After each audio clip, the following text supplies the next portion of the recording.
ధ్యానించి రాకముందు అంటే ఎప్పుడు కళ్ళు మూసుకొని మనం ఆసనం వేయాలి. కళ్ళు మూసుకొని సాధన చేస్తే మనసు తొందరగా అంతర్ముఖం అవుతుంది.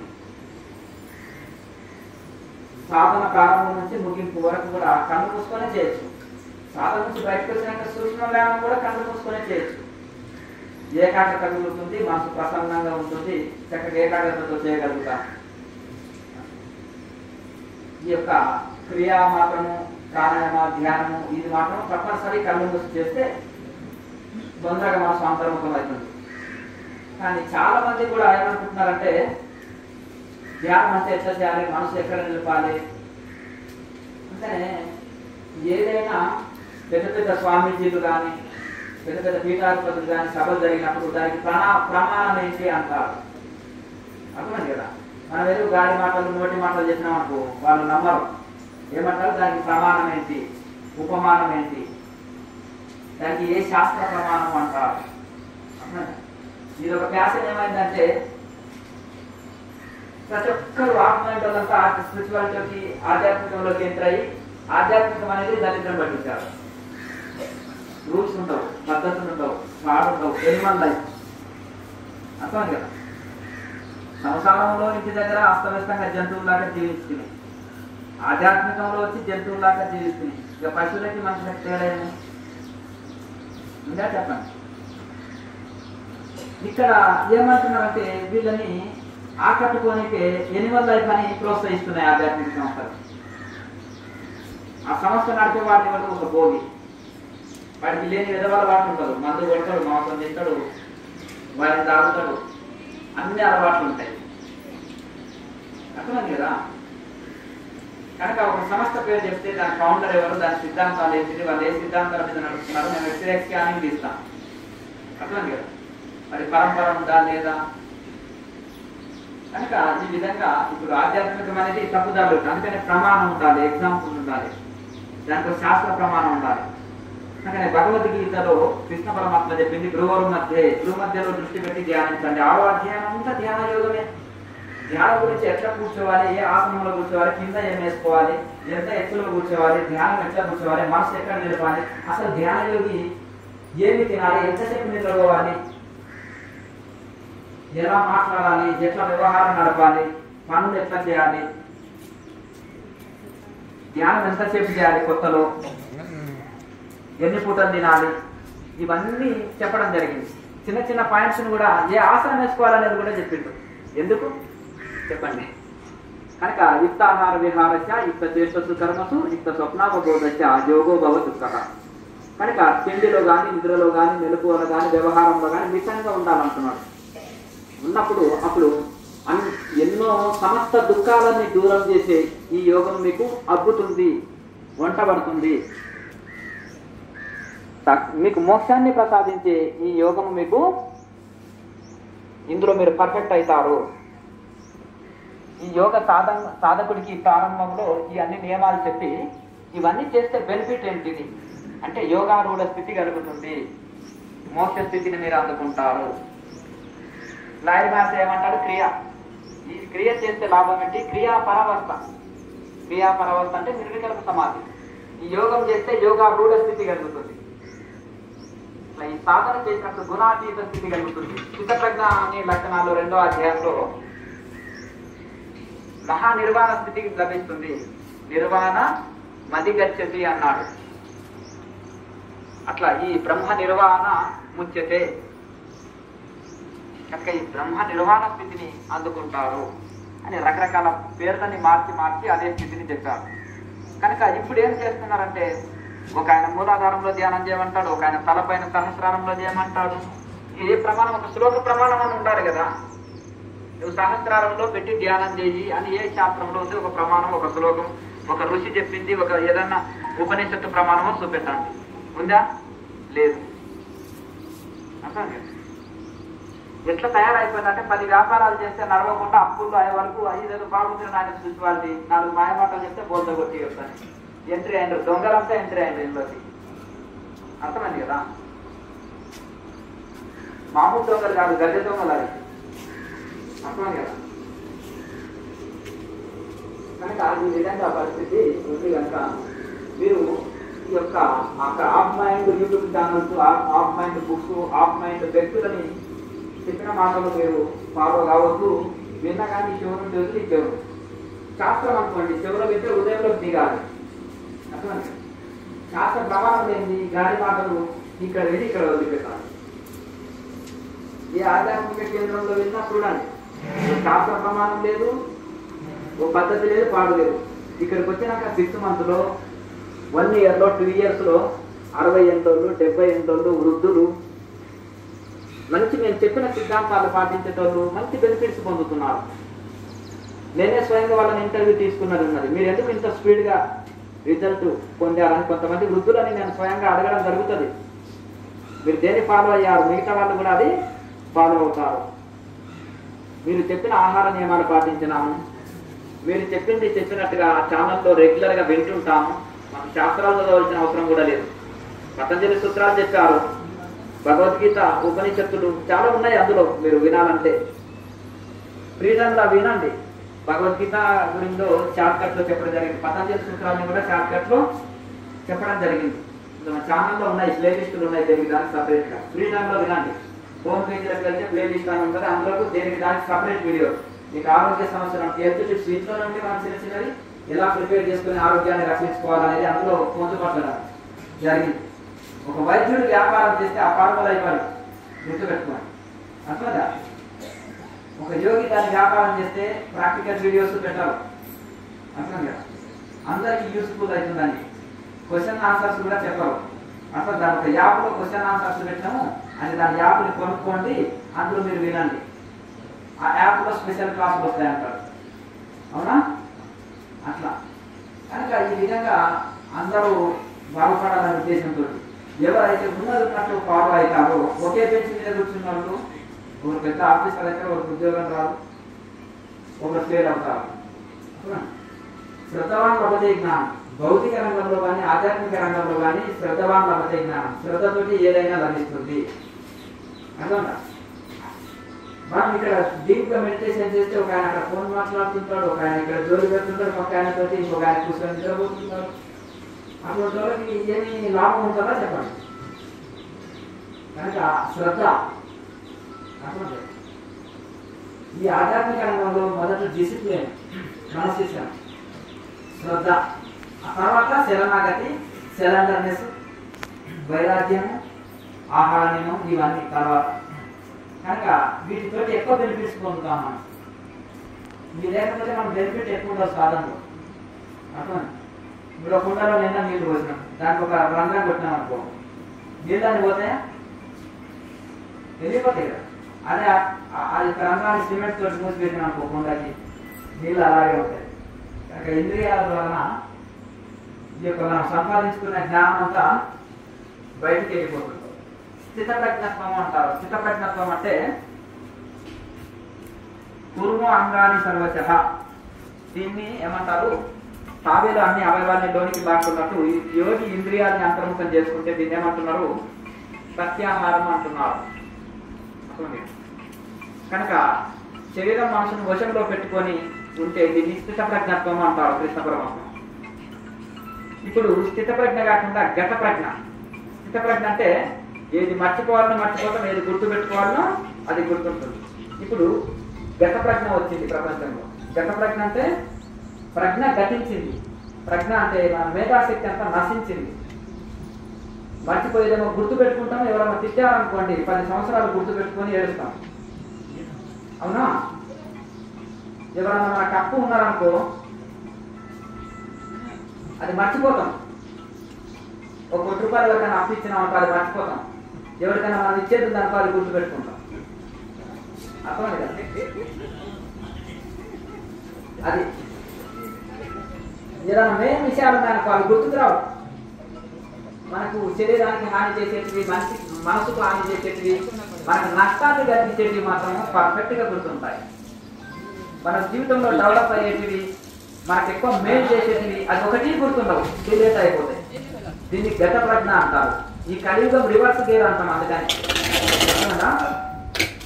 ఎందుకంటే ఇది ప్రజ్ఞ గర్తిస్తుంది. ఎట్లా గర్తిస్తుంది? ఈ ఇంద్రియాల ద్వారా జ్ఞానం అంతా కుండకు రంధ్రం పడితే నీళ్ళంతా పోయినట్టు ఇంద్రియాలతోటి మనసు బహిర్ముఖమై ఇదంతా జ్ఞానం నశిస్తుంది. మరి ఇంద్రియాలను ఏం చేయాలి? అంతర్ముఖం చేసుకోవడం నేర్చుకోవాలి. ఒక వివేకానంద స్వామికి ఒక పుస్తకాన్ని 2000 పేజీల పుస్తకాన్ని ఇలా చూస్తే 5 నిమిషాల్లో ఏ పేజీలో ఏ చాప్టర్ ఏముంది చెప్పగలిగాడు. ఎందుకు ఎట్లా తెలియదు ఆయనకి మేధస్సు, స్థితప్రజ్ఞత్వం. ఆయన ధ్యానం చేస్తే తుపాకీతో వాళ్ళని కాల్చడానికి గుర్తుండదు. ఎందుకంటే క్రిస్టియన్ మిషనరీస్ ఉన్నాయి ఆ దేశాల్లో. ఇతను ఏదో హిందూ ధర్మాన్ని డెవలప్ చేయడానికి వచ్చింటే మన అపోహతో ఉన్నారు వాళ్ళు. కానీ నీవు మతం మారద్దు, మతి మార్చుకో అన్నాడు. మతం మారనక్కర్లేదు, భగవంతుడు ఒక్కడే. నీ మతిని మార్చుకోవయ్యా. ఆ మతిని మార్చడానికే నేను ఈ దేశం వచ్చిన అన్నాడు, మతం మార్చడానికే కాదు. కానీ ఆయన అనేక మంది ఫాలో అవుతున్నందుకు వాళ్ళు ఆ క్రిస్టియన్ మిషనరీ వాళ్ళు భయపడ్డారు. వాళ్ళ సొంత డబ్బు కొట్టుకోవడానికి పెద్ద సభలు ఏర్పాటు చేశారు, విశ్వ మహాసభలు. ఈయన హైందవ మతం యొక్క గొప్పతనం వాళ్ళని పొగుడుతూనే దీన్ని గొప్పతనం చెప్పారు. అప్పుడు అందరూ కూడా ఆహా ఇంత గొప్పతనం ఉందా, ఇది కప్పి పెట్టి మా ఆఫ్ మైండ్ దాని పుస్తకాలని ఇదే ఫైనల్ అనుకున్నాం. అర్థంగా ఆ శాస్త్రం ఒకటి క్యారెక్టర్ లెస్ శాస్త్రం. అర్థం కదా? ఆ శాస్త్రంలో చెల్లెల్ని కూడా పెళ్లి చేసుకోవాలని ఉంది. అందుకనే ఫారినర్స్ ఎందుకు క్యారెక్టర్ లెస్ ఫెలోస్ గా ఉంటారంటే, ఎందుకంటే అక్కడ ఇంకేం లేదు, ఎవరైనా ఎవరు పెళ్లి చేసుకోవచ్చు. అది కనుక అక్కడ ఇంకొక విషయము, ఒక శాస్త్ర ప్రమాణంగా లేవు. అందుకని వాళ్ళకి బోర్ కొడుతుంది. ఎంతమంది ఫారిన్ యూటీకి వచ్చారు, నేను అడిగినాను వాళ్ళని, మాకు చాలా బోర్ కొడుతుంది, నిద్ర వస్తుంది ఆ శాస్త్రం చదువుతుంటారు. మీ యోగ శాస్త్రాలు, మీ ఆయుర్వేద శాస్త్రాలు, మీ వేదాంత శాస్త్రాలు ప్రతి ఒక్కటి సైంటిఫిక్ గా ఉంటుంది. జీవన విధానం, కట్టుబాట్లు, నియమాలు, పద్ధతులు ఇవి చాలా పర్ఫెక్ట్గా ఉంటాయంటారు. చాలా మంది ఎన్ఆర్ఐస్ అంటారు, మా పిల్లల్ని మరీ కోరి పెళ్లి చేసుకుంటున్నారు ఫారినర్స్ అంటారు. మా పిల్లలు ఇష్టపడరు కాదు, వాళ్ళు ఇష్టపడుతున్నారు. ఎందుకంటే ఒకసారి పెళ్లి అయిందంటే కట్టుబడి వీళ్ళు ఉంటారు. వాళ్ళు 2వ రోజుల్లో విడాకులు చెల్లిపోతారు. అదే ఫారిన్ అమ్మాయి అయితే అర్థమైంది కదా. ఒకసారి పెళ్లి అయితే అనుకో కట్టుబడి ఉంటారు వీళ్ళు. అర్థమైంది కదా. అందుకని ఫారిన్ యూత్ ఇండియన్ అమ్మాయిని పెళ్లి చేసుకోవడానికి ఇష్టపడుతున్నారు.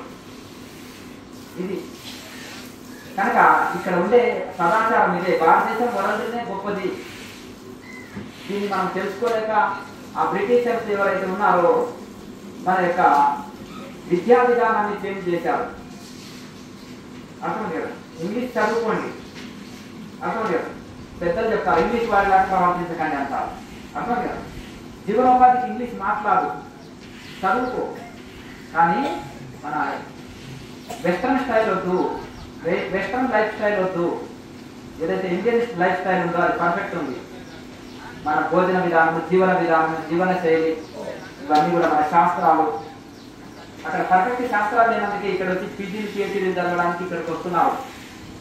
యూనివర్సిటీల్లో చూడండి, ఆశ్రమాల్లో చూడండి, యోగా సెంటర్స్లో చూడండి, హిమాలయాల్లో చూడండి, ఫారినర్స్ ఎక్కువ ఉంటారు. అక్కడ దొరకగానే ఇక్కడ వస్తున్నారు. ఐస్ మౌంటైన్స్ లేవా, చల్లదనం లేదా అక్కడ? మరి ఎందుకు ఇక్కడ వస్తున్నారు?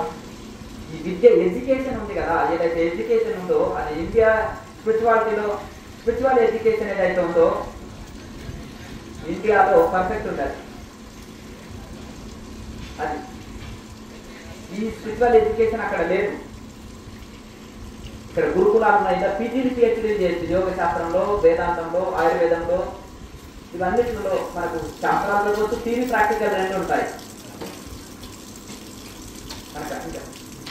అక్కడ దొరకకనే ఇక్కడ వస్తున్నారు వాళ్ళు. నెక్స్ట్ మీకు ఏమైనా డౌట్లు ఉంటే అర్థమైందా? ఇట్లా ఏమైనా రైతులు ఉంటారా, దుకాణం నడవదు, బంద్ అయిపోతుంది. అర్థమైందా? నువ్వు చావగాయ నా డబ్బులు నాకు వస్తాయి, నేను మంది ఇస్తున్నా వాటి వాళ్ళు లేకపోతే లేదంట. అవునా? అవునా కదా. నశ్రేయో నియమం వినా, నియమం లేని శ్రేయస్సు లేదు అని శాస్త్రం చెప్తుంది. అర్థమైందా? నియమం లేని శాస్త్రం లేదు అని, డెవలప్ ఉండదు. నియమం లేని అభివృద్ధి ఉండదు సాధనలో. నశ్రేయో నియమం వినా, శ్రేయస్సు లేదంట నియమం లేకపోతే. వస్తుంది అక్కడ లోడ్ వస్తుంది. కరెక్ట్ మెడిటేషన్ చేస్తున్నామని గుర్తు. అది ఇంకా మనకి సాధన చేయక ప్రాణాయామంలో మంచి అభ్యాసం అయ్యి ఆసన స్థితి కలిగినాక రావు.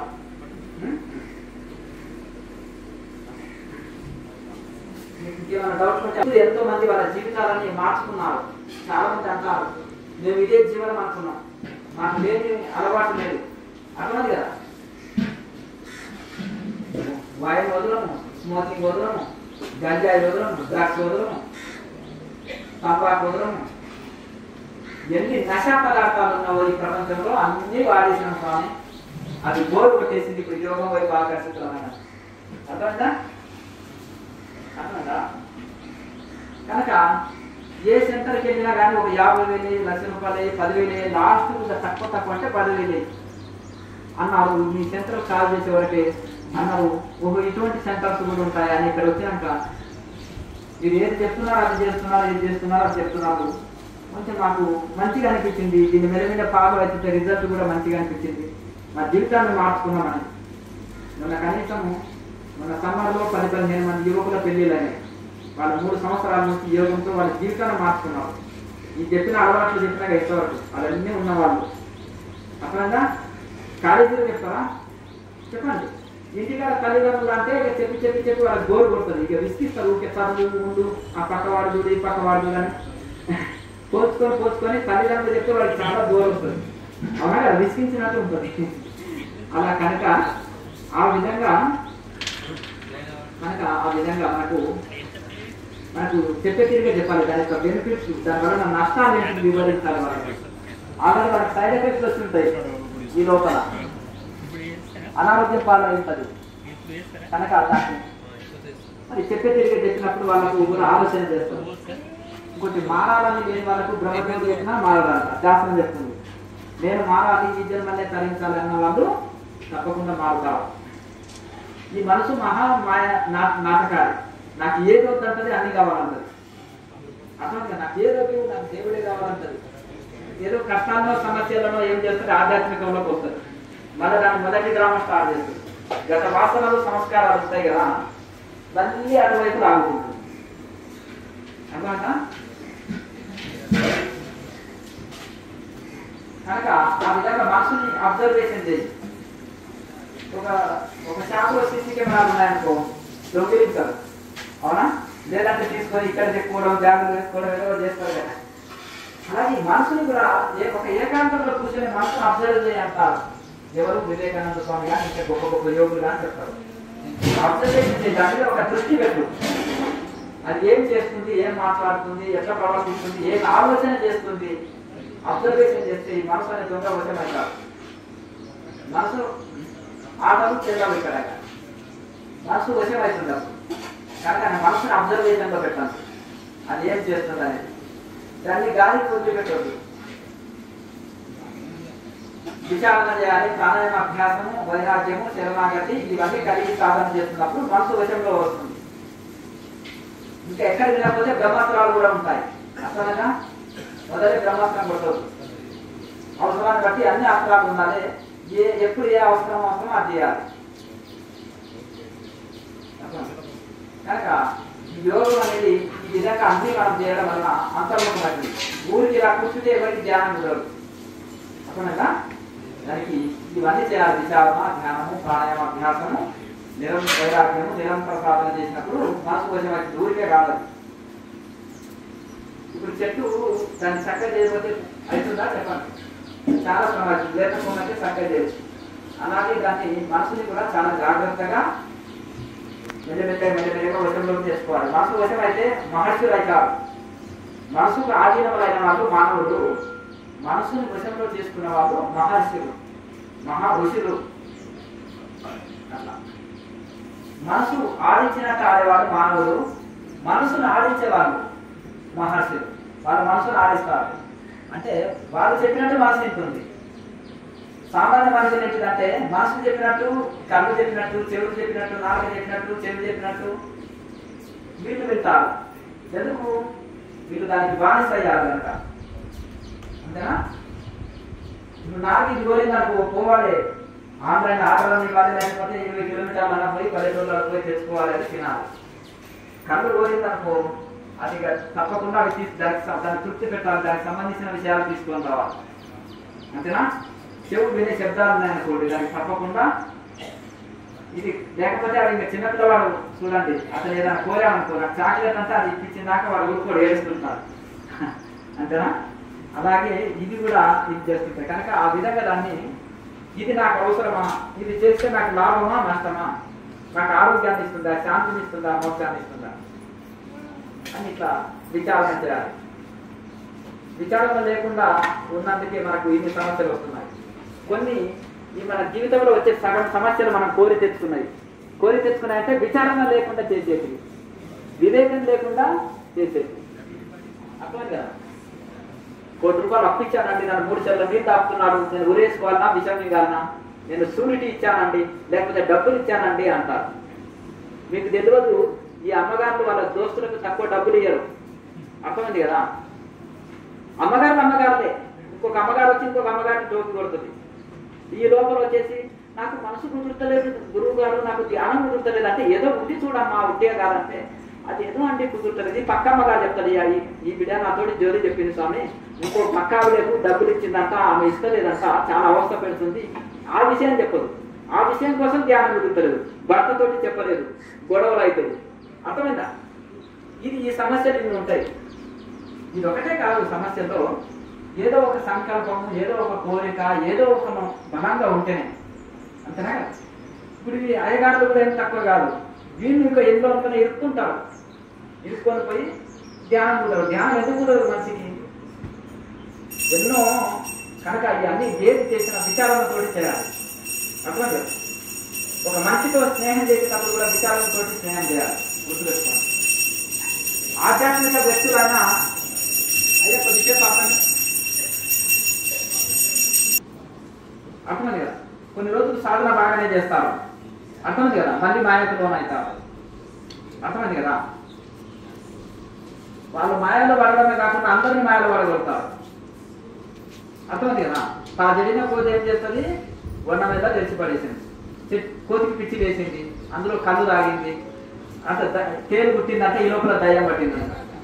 మొదలే చంచలమైంది కోతి, ఇంకా ఇన్ని జరిగినాక ఊరుకుంటుందా? ఎంత పిచ్చిగా ప్రవర్తిస్తుంది. కనుక ఈ విధంగా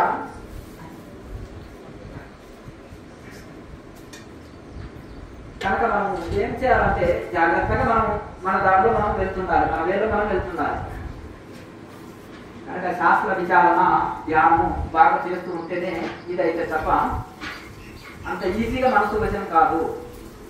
వైరాగ్యాన్ని పెంచుకోవాలి, సాధన బాగా చేస్తుండాలి, లేకపోతే అందరూ ఋషులు అయిపోతుంది. అవునా?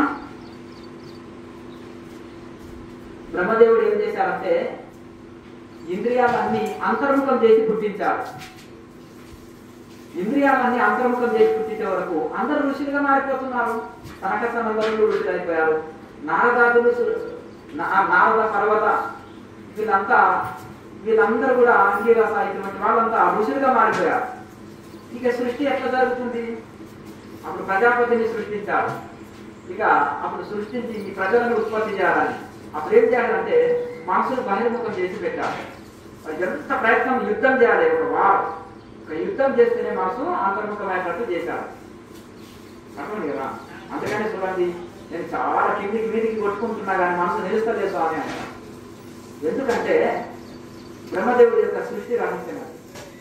ఆయన మీరు ఎంత ప్రయత్నం చేసినా మనసు నిలవకుండా బహిర్ముఖం చేసి పెట్టారు. మరి ఇది సాధ్యం కాదా? అసాధ్యం అంటే సాధ్యమే, కానీ కష్ట సాధ్యం. కొంచెం కష్టపడితే, శ్రమిస్తే ఐఏఎస్ అవుతారన్నారు కాదు, కానీ కష్టపడాలి. ఒక గొప్ప ప్రపంచంలో గొప్ప వ్యాపారవేత్తలు కావాలంటే ఏం చేయాలి? కష్టపడతారు. భౌతిక రంగంలో కానీ ఆధ్యాత్మిక రంగంలో కానీ కొంచెం శ్రద్ధవాహన అపజయ జ్ఞానం, శ్రద్ధ పెట్టాలి. శ్రద్ధ పెడితే మనసు అంతర్ముఖం అవుతుంది. కనుక మనం ఏం చేయాలంటే మనసుని బుద్ధగించి, చిన్నపిల్లవాడిని బుద్ధగించినట్టు బుద్ధగించి కానీ బాగా ప్రాణాయామాభ్యాసం, విచారణతో ఇలా మనసును వశం చేసుకోవాలి. కనుక ఈ మనసు ఎంత ప్రయత్నం చేసినా అంతర్ముఖం కాకుండా బ్రహ్మదేవుడు పెట్టి అప్పుడు నేను అనుకున్న లక్ష్యాన్ని చేరుకున్నా. అప్పుడు ప్రజలు ఏం చేస్తారు? వాడి కోరికలే లేదనుకో దగ్గరికి పంపిస్తాను. అయితే ఈ విధంగా అతనికి కోరికలే లేదనుకో, ఆకలి లేదనుకో పని చేయడు. అర్థమైంది కదా? కోరికలే లేదనుకో పెళ్లి చేసుకోడు. అర్థమైందా? ఇక సృష్టి జరుగుతుందా చెప్పండి. అందుకని పని చేయడానికైనా ఆఖరి పెట్టారు. అర్థమైంది కదా. ఈ ప్రజలు ఉత్పత్తి కావాలంటే కూడా మనసుని బహిర్ముఖం చేసి పెట్టారు. ఇది బ్రహ్మదేవుడి యొక్క లీల ఇది. కనుక దీన్ని మనము శాస్త్రము పెళ్లి తప్ప అనట్లేదు, తినడం తప్ప అనట్లేదు, తర్వాత నువ్వు ఫ్యామిలీ లైఫ్ తప్ప అనట్లేదు శాస్త్రం. కానీ నువ్వు ఏదైనా కానీ లిమిట్ ఉండవని చెప్తుంది. లిమిట్ తప్పితే ఏమవుతుంది? నువ్వు ఇప్పుడు మనుషులకు జరుగుతాయో హాస్పిటల్ అంతా జాయిన్ అవుతున్నప్పుడు, అవునా? తిండిలో కానీ, నిద్రలో కానీ, వ్యవహారంలో కానీ, పనుల్లో కానీ ఎప్పుడైతే లిమిట్ తప్పినామో, డిసిప్లిన్ తప్పినామో, క్రమశిక్షణ లేకుండా ఉన్నామో, అర్థమండి. కొంతమంది ఏం చేస్తున్నారంటే నేను చాలా డిసిప్లిన్ వ్యక్తినండి, మరి ఎన్ని గంటలు పని చేస్తున్నాము? 18 hours. అర్థంగా మనిషికి రాత్రి నిద్ర ఎంత ఇచ్చారు? ఆ నిద్ర లేకపోతే 24 గంటలు పని చేస్తుంది మనుషులు. ఆ పని కూడా లిమిట్గా చేయమని చెప్తుంది. డబ్బు అని ఏం చేస్తున్నారు? ఆహారం శరీరాన్ని పట్టించుకుంటలేరు. శరీరాన్ని విపరీతంగా వాడేసుకున్నప్పుడు శరీరం దెబ్బతింటుంది. అంతేనా? కొంతమంది డిసిప్లిన్ వ్యక్తులే కానీ పనాశ మనసులు. భార్య పిల్లల్ని పట్టించుకోరు, ఫ్యామిలీని పట్టించుకోరు. వాళ్ళు 24 గంటలు దయ్యం పట్టిన వాళ్ళ దాకా డబ్బు డబ్బు డబ్బు డబ్బు డబ్బు డబ్బు అని వ్యాపారంలో, ఉద్యోగంలో, విదేశాల్లో, ఫ్యామిలీ ఇండియా నుంచి విదేశాల్లో శ్రమిస్తాడు, లేకపోతే వేరే ట్రిప్పులలో ఉంటాడు. ఇప్పుడు వ్యాపారం 24 గంటలు కంపెనీలో పడి ఉంటాడు. వాడు డబ్బు చూస్తే అదే వాడి లవర్. అర్థమైంది కదా. ఇక అది ఉంటే చాలు, వాళ్ళకి ఇంకేది అక్కర్లేదు. తిండి మీద అక్కర్లేదు, ఆరోగ్యం అవసరం లేదు, ఫ్యామిలీ అవసరం లేదు. అర్థమైంది. అది ఒక పరిస్థితి. ఇట్లా కూడా మరి ఆరోగ్యం దెబ్బతింటది కదా. కనుక శాస్త్రం ఏం చెప్తుంది? అన్నిట్లలో డబ్బు సంపాదించడం తప్పు కాదు, కానీ లిమిట్ ఉండాలి. దేనికైనా కానీ పని చేయడానికి కూడా లిమిట్ ఉండాలి, తినటకు లిమిట్ ఉండాలి, నిద్రపోవడానికి లిమిట్ ఉండాలి. ప్రతిదానికి ఒక శాస్త్ర ప్రకారంగా ప్రతిదానికి కొన్ని పద్ధతులు ఉన్నాయి. దాని ప్రకారంగా ఎవరైతే జీవించారో వాళ్ళు ఆరోగ్యంగా, శాంతిగా, ఏ లోటు లేకుండా హాయిగా జీవిస్తారు. మన డౌట్ అంటే సంవత్సరం కూడా రావు కదా, ఎప్పుడో వస్తుంటాయి. అప్పుడు వచ్చినప్పుడు ఏంటంటే ఉలికి పడడమో లేకపోతే ఇది అది చేస్తుంటారు. కొద్ది కాసేపు ఆపండి సరిపోతుంది. ఆపు ఒక 10 నిమిషాలు. అర్థమైంది కదా. అయితే ఇంకొకటి, చాలా మంది అంటారు నేను మారినానండి, మా ఆవిడ మారతలేదు, ప్రతిసారి నేను ఒక్కడే వస్తాడు, ఆమెను తీసుకురాడు. అర్థమైంది కదా. ఎందుకు?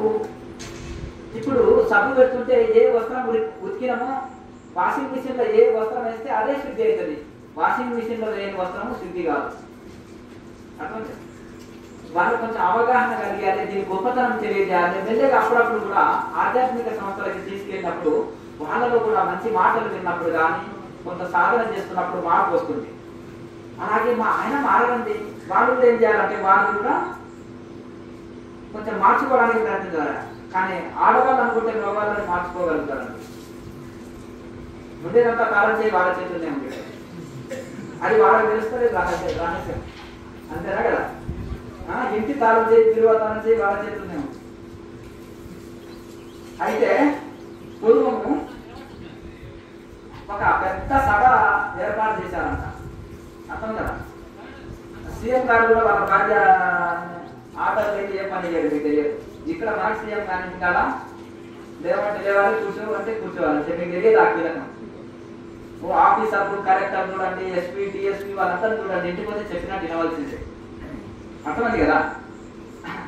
కనుక అయితే ఒక పెద్ద సభ ఏర్పాటు చేసి ఎవరైతే భార్య మాటలు వింటారో వాళ్ళు ఈ టెంట్లో కూర్చోండి, భార్య మాటలు వినని వాళ్ళు ఈ టెంట్లో కూర్చోండి అని పెద్ద టెంట్లు వేశారంట. పెద్ద గ్రౌండ్ అది, ఒక హైదరాబాద్ అంత గ్రౌండ్ ఉంటుంది. అయితే ఒక టెంట్లో మొత్తం నిండిపోయారు.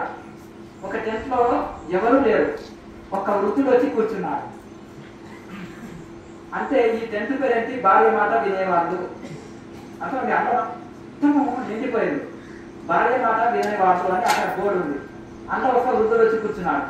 ఏంటయ్యా పెద్ద మనిషి, నీకు సన్మానం చేస్తాను, నువ్వు భార్య మాట వినవా అంటే మా ఆవిడ కూర్చున్నట్టు వచ్చి కూర్చున్నానండి అన్నాడు.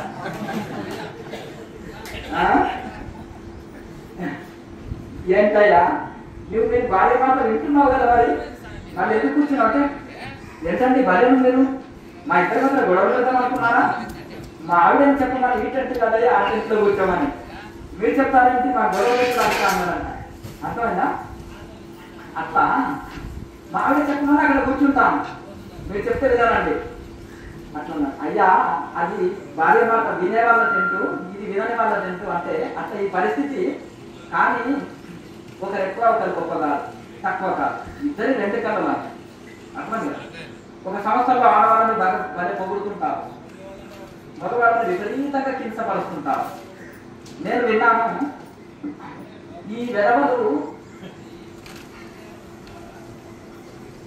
గర్భాన్ని దాల్స్తారా 9 నెలలు మోస్తారా కంటారా పెంచుతారా ఏది చేత అవుతుంది ఈ వెరవలకి అంటారు ఒక ఆయన పెద్ద గురువు ఆయన అర్థం కాదు ఒక భోగి గురువు అర్థం కాదు విపరీతంగా పొగుడేస్తుంటారు అది తప్పు కదా అవునా ఇద్దరికి సమన్యాయం ఉండాలి ఏకపక్షం వహించేవాడు మూర్ఖుడు అర్థం కదా ఇప్పుడు వీళ్ళు కష్టపడి సంపాదిస్తే వాళ్ళు ఇల్లు చూసుకోవాలి ఇల్లు సంపాదించాలి ఇప్పుడు ఆడవాళ్ళు కూడా జాబ్ చేస్తున్నారు అవునా కనుక ఇద్దరు చర్చించుకొని ఇద్దరు ఒక మంచిగా చర్చించుకొని అనుకొని మాట్లాడుకొని చేస్తేనే కరెక్ట్గా సంసారం అవుతుంది అట్లా ఇంట్లో ఎలా ఉంచాలి ఏంటి అనేది ఇద్దరు భార్య భర్తలు సమానం ఇద్దరు ఒక ఎక్కువ ఒక తక్కువ కాదు అందుకని ఈశ్వరుడు అర్ధనాథీశ్వరుడు అయ్యారు అర్థమైంది కదా కనుక ఒక్క శరీరము 2 భాగాలు లెక్కన అర్థమైంది ఒకే శరీరంలో 2 భాగాలు లెక్కన భార్య భర్తలు అంటే ఇంట్లో ఏం చేయాలంటే ఇద్దరు మాట్లాడుకోవాలి ఏది చేయాలన్నా ఇద్దరు డిస్కషన్ చేసుకొని చేస్తే ఆ ఇంట్లో ఏ సమస్య ఉండదు అర్థమైంది కదా నేను మీ మాట వినము అన్నట్టు ఉండొద్దు ఆ సంసారాలు చక్కబడవు అట్లా ఇంట్లో ఇద్దరు సమానమే కనుక ఇద్దరు డిస్కషన్ చేసుకొని చక్కగా చేసుకుంటే ఆ ఇంట్లో సమస్యలు అసలు ఉండవు అట్లా భార్య భర్తలు అనేది ఒక శరీరంలో 2 భాగాలు లాగా ఉండాలి ఒక శరీరము 2 శరీరాలు ఒక ఆత్మ లాగా ఉండాలి అర్థమైనా శరీరాలు 2 ఆత్మ ఒకటిగా ఉండాలి అట్లా ఉన్నప్పుడు అన్యోన్యంగా ఉండాలి అవగాహనతో జీవించాలి ఒకరినొకరు అర్థం చేసుకోవాలి అట్లా ఉన్నప్పుడు ఏ సమస్యలు ఎవరు ఎక్కువ కాదు తక్కువ కాదు ఇద్దరు సమానమే అర్థమైందా అట్లా ఉన్నప్పుడు ఆ సంసారాలు హ్యాపీగా ఉంటుంది స్వర్గం ఎక్కడ లేదు ఇంట్లోనే ఉంటుంది నరకం ఎక్కడ లేదు ఇంట్లోనే ఉంటుంది ఇంటిలోని కోరు ఇంత కాదా అంటారు ఏమన్నా లేదు ఏంటంటే చిన్న సంసారం దేనికి మీకు శాతం అయితే లేదా ఆనాడు తెనాలి రామకృష్ణ లేటుగా వచ్చాడు సభకి లేటుగా వచ్చినందుకు ఏమయ్యా అంటే మా ఇంట్లో చిన్నపిల్లవాడు ఉన్నాడు రాజాగారు వాడు వినడు మాడం పెడతాడు చాలా ఇబ్బంది పెడతాడు 2 కాళ్ళలో ఇలా అమ్ముకొని పోతాడు నడవని వాడు నన్ను అంటే ఒక చిన్న పిల్లవాడిని ఇంత నువ్వు అవధాని పిహెచ్డీలు చేసిన 4 పిహెచ్డీలు చేసిన వాడికి తెలివైన వాడికి మేధస్సు గలవాడు చిన్న పిల్లవాడికి జవాబు చెప్పి నీకు చేత కదా అయ్యా నీకు ఇంత ఇంపార్టెంట్ సభకి నీకోసం గంట సేపు వెయిటింగ్ చేశాను రాజాగారు కోపమయ్యా చిన్నపిల్లల గురించి మీకు తెలియదు రాజాగారు ఇంకా మీకు పిల్లలు కాలేదు తెలుస్తలేదు నువ్వు యువరాజువి కదా యువకుడివి ఇంకా నీకు పిల్లలు కాలేదు తెలుస్తలేదు అంటే రాజాగారు నేను చిన్నపిల్లల్ని అంట మీరు నాకు తండ్రి అంట మనం ఇద్దాము ఒక గేమ్ ఆడదాము అన్నారంట అన్న తర్వాత చూడు నేను ఇప్పుడు ఎంబడే సాటిస్ఫాక్షన్ నీకు ఏది కావాలంటే అది తెచ్చిస్తాను అని అనుకున్నాడు ఏది అడిగినా ఇస్తాడు రాజకీయ తక్కువ అని నాన్నగారు నాకు ఇది కావాలి చాక్లెట్ కావాలి ఇచ్చాడు బిస్కెట్ కావాలి ఇచ్చాడు పూలు కావాలి ఇచ్చాడు బొమ్మలు కావాలి ఇచ్చాడు అన్నీ ఇచ్చాడు నాన్నగారు నాకు ఏమి కావాలి అన్నాడంట ఇప్పుడు ఇదిగో తీసుకున్నాడు అది నా జోబులో పెట్టు అన్నాడంట పెద్ద ఏనుగుని గురించి మరి అది సాధ్యం కాదు అంటే కానే కాదు నాకు జోబులో పెట్టు ఆ ఏనుగుని తీసుకొచ్చి అన్నాడంట చిన్నపిల్లలు అర్థం లేనివి కొన్ని ఇలా ఉంటాయి అందుకనే వాళ్ళని మనము కొన్ని అర్థపరచం లేని ఉంటాయి కనుక ఇలా ఉంటుంది కనుక ఇది చేత కదా చిన్నది అంటే అందుకనే ఇంటిలోని కోరు ఇంతంతా కదా అన్నాడు అది అనుభవిస్తేనే కాదు కానీ తెలియదు చెప్పులో ఒక రాయి చెప్పుకున్నది అనుకో ఒత్తుకోకపోతుంది కాళ్ళు ఒక ముళ్ళు ఇరిగింది అనుకో నడిస్తే అసలు నడవలేదు లోన ముందున్నంత వరకు ఇట్లా పారం ఇలా బూర్తిగా పెట్టలేదు కంటిలో చిన్న నడుసు పడ్డది అనుకోండి అది కంట్లో ఏమవుతుందంటే పెద్ద రాయి వచ్చి పడ్డట్టు ఉంటుంది ఇక కళ్ళల్లో ఇదంటే అసలు చాలా అది అనుభవిస్తేనే తెలుస్తుంది అంతేనా కదా ఎంత బాగా వేమన యోగి రాశాడు. చెప్పులోని అంటే మన చెవులో ఒక ఈగ వెళ్ళిపోయింది అనుకో, లోనికి ఏదైనా కీటకం ఇక ఎంత చిన్ననే వెళ్ళిపోయింది అనుకో, తెల్లవారు నిద్రరాదు ఎంత అవస్థ పడతాం. అందుకనే చెప్పులోని రాయి, చెవులోని జొల్లిగా, కంటిలోని నాకు కాలి ముందు, ఇంటిలోని పోడు ఇంతంత కాదయ విశ్వదాభిరామ విధులైన. ఆ ఇంట్లో కంటిలో నలుసు పడితే చెప్పుకోలేండి బాధ, కంటి కనిపించండి ఎవరికి చెప్తే అర్థం కాని బాధ. చెప్పులో రాయి చెప్పుకుంటే అర్థం కాదు, కాల్లో ఎరిగిన ముందు చెప్పుకుంటే అర్థం కాదు, చెవులోకి వెళ్ళిన ఈగ అది లోన అవస్థ పడ్డవాడికి తెలుస్తుంది. అందుకని ఇంటిలోని పోడు ఇంతంతా కాదయా అంటారు. కొంతమంది అమ్మగారులు వచ్చి ఏడుస్తుంటారు, కొంతమంది అయ్యగారులు ఏడుస్తుంటారు, కొంతమంది సమస్యలు అంతేనా కదా. ఎవరి కోణంలో చూస్తే అది రైటే అనిపిస్తుంది. మా ఆవిడనే నన్ను సతాయిస్తుంది, ఇబ్బంది పెడుతుంది, చెప్పినట్టు వినదు, గొడవ పెట్టుకుని తల్లిగారింటికి పోతుందని ఆయన అనుకుంటాడు. మా ఆయన ఒక మూర్ఖుడు, వినడు, అంతేనా కదా అని ఆవిడ అనుకుంటుంది. పిల్లలు వినరు అని అనుకుంటారు. తర్వాత మాకు ఫ్రెండ్స్ అంతా మోసం చేసే వాళ్ళే ఉన్నారని అనుకుంటారు, బంధువులంతా స్వార్థపరులే అనుకుంటారు. కానీ ఎవరి కోణంలో వాళ్ళే ఆలోచించడం వలన ఇన్ని సమస్యలు వస్తున్నాయి. అందరి కోణంలో ఆలోచించి చూడండి, తెలివిగా ఆలోచించి చూడండి, వివేకంతో పనులు చేయండి. అవివేకంతో పనులు చేయడం వల్లనే మనసు లాసులు, నష్టాలు, దుఃఖాలు కలుగుతున్నాయి. వివేకంతో పని చేయండి, ఆలోచించి పని చేయండి. ఇద్దరు భార్య భర్తలు రెండు శరీరాల్లో, ఒక శరీరంలో రెండు భాగాలు, ఇద్దరు అవగాహన కలిగించుకొని చర్చించుకొని ఇది చేయండి, ఇంకా సమస్యలే ఉండవు అసలు. మీరు చిన్న సంసారం సాములది 1,00,000 ఇళ్ళ సంసారం, అవునా అవునా కాదా చెప్పండి. మేము 1,00,000 మందికి జవాబు చెప్పాలి. మీ ఇంట్లో ఇద్దరు పిల్లలకి, ఒక భర్తకి, ఇద్దరు అత్తమామలకు జవాబు చెప్పుకుంటే ఇక మీకు ఏం లేదు అమ్మగారు. ఇక అయ్యగారు ఉన్నారంటే ఏదో జాబ్ తీసుకొచ్చి వాళ్ళ ఆవిడ చేతులు డబ్బులు పెట్టి అమ్మ నువ్వు చూసుకొని నా చేతిలో ఖాళీ చూడు జోబి బస్ పాస్ ఉంది అని చూపెట్టి అర్థం కాదు. చెప్పినట్టు ఇంత ఇంత అన్నం పెట్టు చాలా అంతేనా. ఇంకా ఒకరికి జవాబు చెప్పుకుంటే అయిపోయాయి కదండి. ఇంకా ఈ చిన్న సంసారం మీద లేక ఎంత అవస్థ. వివేకానంద స్వామి 1,00,000 సంసారం అనేది, రామకృష్ణ పరమహంస రమణ మహర్షి, అర్థమైంది కదా. మనుషుని జయించిన వాడు ప్రపంచాన్ని జయించగలుగుతాడు. అంటే అర్థం ఇదే. ఇంద్రియాలకు దాసుడైన వాడు ప్రపంచానికి అంతా దాసుడు అవుతాడు. ఎవరికి ఇంద్రియాలు దాస్యం చేస్తాయో వాడు ప్రపంచం అంతా దాసుడు అయిపోతాడు. దాసోహం స్వాముల వారు అంటారు. ఎందుకు అర్థమైంది కదా.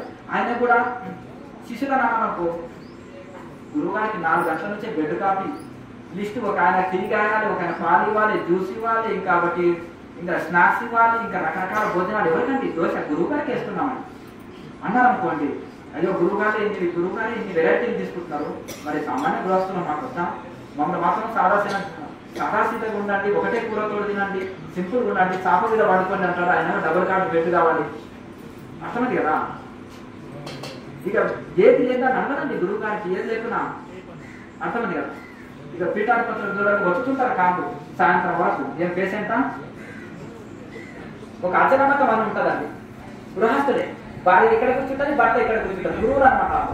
ఇక కాళ్ళు సాయంత్రం రాత్రి భజన చేస్తే ఇక తెల్లారున్న కాళ్ళు నొక్కడమే. అర్థమైంది కదా. భార్య భర్తలు పోయి వాళ్ళ భార్య భర్తలకు నొక్కుతూ ఉండాలి. అర్థమైంది కదా. ఒక ఆయన గురువు ఉండే, ఆడవాళ్ళంతా కాళ్ళు నొక్కకపోతే కాళ్ళతోటి తంతుండే. ఈ మధ్యనే దేహం వదిలాడు. అర్థమైంది కదా. అహంకారం అని అంటాడు, గురువును చూస్తాడు అన్నమాట. అర్థమైంది కదా. ఏమో కాళ్ళకు దొరదనా రోగమా లేకపోతే అట్లా ఈ పరిస్థితి ఎటెళ్తుందో తెలుస్తలేదు. కనుక ఇప్పుడు ఈ విధంగా నాకు కనుక ఇప్పుడు గురువు గారు ఏంటంటే అంటే అయ్యా ఏముంది ఆయన ఏదో నవధాన్యాలు నానబెట్టి మేక పుట్టినట్టు ఇటు పుక్కే, లేకపోతే 4 పూలు విధంగా చూసినాను గోడ విధంగా అంటే అయిపోయి. అర్థమైంది కదా. అవునా. లేకపోతే యూత్ సామాన్యులు కాదు, అంతేనా. గురువు గారికి ఏంది లేదు నలుగురు మమ్మల్ని మాత్రం సాధన చేసి మాకు చెప్పడం ఈజీ, చేయడం కష్టం. వాడికే ఉదయం ఇది లేకపోతే నలుగురు మాకు కష్టం, మేము ఎంత ఇంకా మేము అంతేనా. మాకు నడుస్తుందా చెప్పండి. ఏదో ఆశ్రమంలో ఒక పూట అంటే ఏదో ఒక కూరతో సర్దుకుంటాం. మా అమ్మ చేయకపోతే కూరలు ఎక్కువ చేయకపోతేనే ఒప్పుకోం మేము, అంతేనా. అట్లా ఈ విధంగా ఇదన్నీ ఉంటాయి. కనుక సాధ్యమైనంత వరకు ఇది లేకపోతే నాకు నడవదు అంటే దుఃఖం ప్రారంభమవుతుంది. నాకు ఏది లేకున్నా ఓకే, ఏదైనా ఓకే అని సర్దుకొని పోతేనే సంసారం, సర్దుకొని పోతేనే జీవితం. అర్థమైందా. మాకే గొడవ లేదు, కాళ్ళు లేదను అర్థమైంది కదా. కాళ్ళు గట్టిగా ఉన్నాయని హ్యాపీగా ఉన్నాం. అర్థమైంది కదా. ఇది లేదు అది లేదని చింత కాదు. ఏం స్వామిజీ ఆశ్రమం కట్టిన ఒక ఏడాదికి ఒక కారు డ్రైవర్ మెయింటైన్ చేసి మంచి దగ్గర జీవితం ఉంటారు. 20 ఏళ్ళ మీరు ఇంకా ఏమి నడుచుకుంటూనే తిరుగుతారు రోజులతో. నాయన బాగున్నాం, ఆరోగ్యంగా ఉన్నాం, మంచిగా ఉన్నాం చాలు, అంతే. నాకు కాళ్ళు గట్టిగా ఉన్నాయి, కాళ్ళు పక్కర్లేదు ఉండాలి. నేను అనేది వెహికల్ ఉండడం తప్పు కాదు, బిల్డింగ్ ఉండడం తప్పు కాదు, డబ్బులు ఉండడం తప్పు కాదు, దానికి బానిస కాకండి అనేది నేను చెప్పేది. ఎప్పుడు ఏసీలో ఉండకండి. ఉదయం 6 నుంచి 7